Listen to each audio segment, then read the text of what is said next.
Today we've got Mr. Christopher Flakus. Hi, Christopher. Hi. How are you doing, Scott? I'm doing great. Welcome aboard. I understand you do some poetry? Yes. Excellent. You're going to be doing a little performance today. You have a piece called A County Jail in Texas, right? That's right. What got you into poetry? Well, I suppose poetry just kind of has always been an interest in mine. Really, beats, guys like Jack Kerouac were bigger to me than listening to the Sex Pistols the first time. So for me, reading's just been my thing as long as I can remember.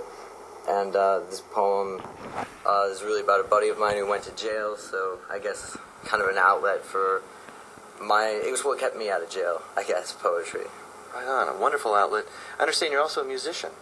Yes, well, everyone in Austin has to have a little music in them, but I play more with my roommates. They've taught me and I've picked up.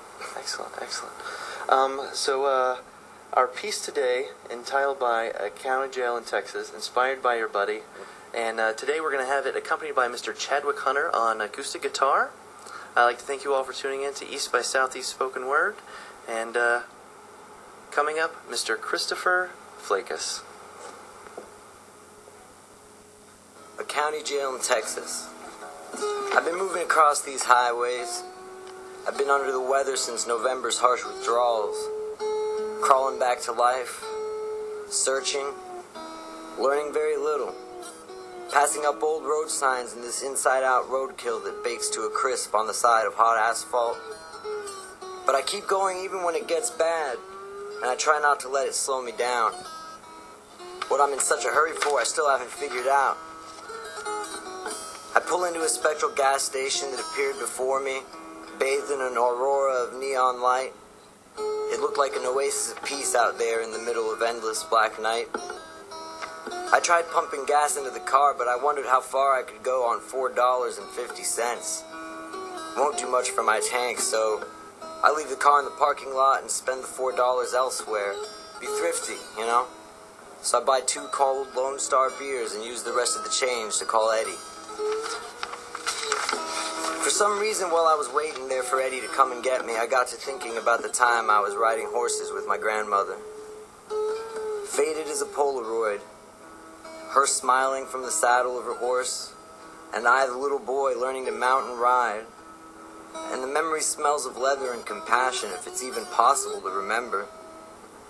He was a good rider, that boy, galloping beside his grandmother in the Black Hills of South Dakota. It's such a beautiful memory, so perfect, I almost don't believe it really happened once. Nothing so good like that ever happens now. Eddie pulls up, the car still lurching to a stop. He gives me a smile that promises little more than a drink. Maybe he brought along a joint. That would be nice, but right now all I want is sleep. All I think about is a place to crash and lay my head. But I pull the seat back and roll down the window.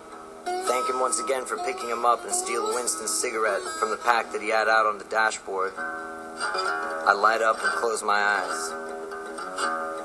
So we're going through the night like a bullet. Haven't seen a cop in over an hour, so we're trying not to worry. Eddie passes the bottle to me, and I pass the bottle back to Eddie.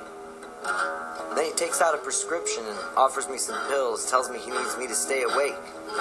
Thinks he'll pass out at the wheel. I don't take them personally, he says, genuinely, I believe.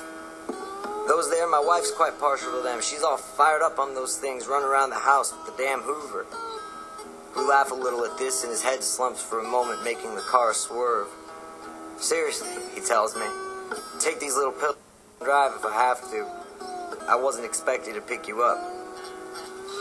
Eddie was asleep in the next seat. I took over in the town before.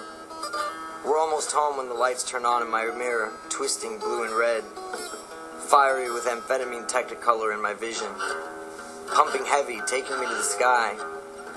We could have been pulled over for anything.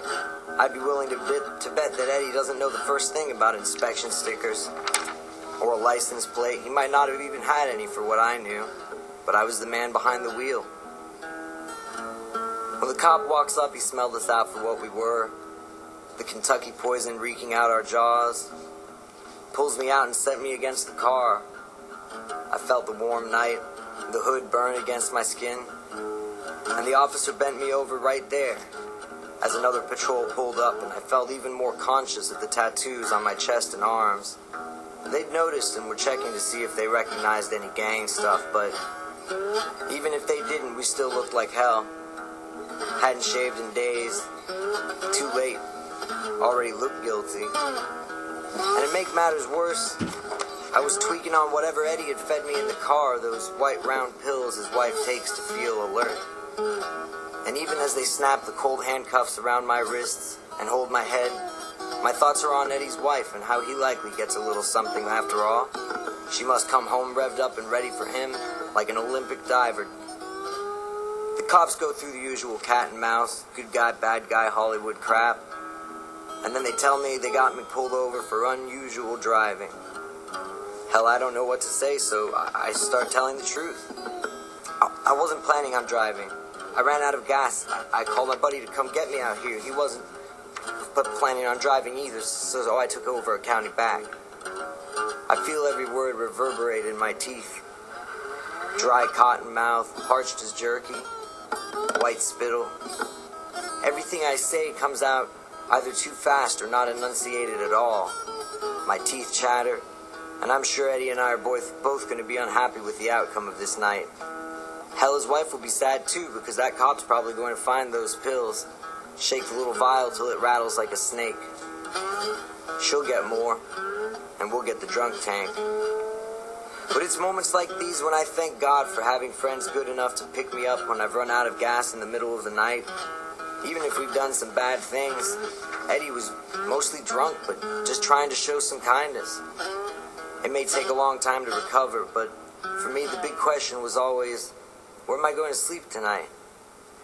As I look over on the trooper's sunburned face, he lifts the empty quart of Kentucky bourbon out and holds it like it was some infected thing.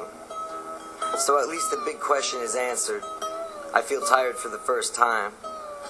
I think I can rest now. And I'm alright with that. Feeling tired's good, because I've slept a lot worse places than a county jail in Texas.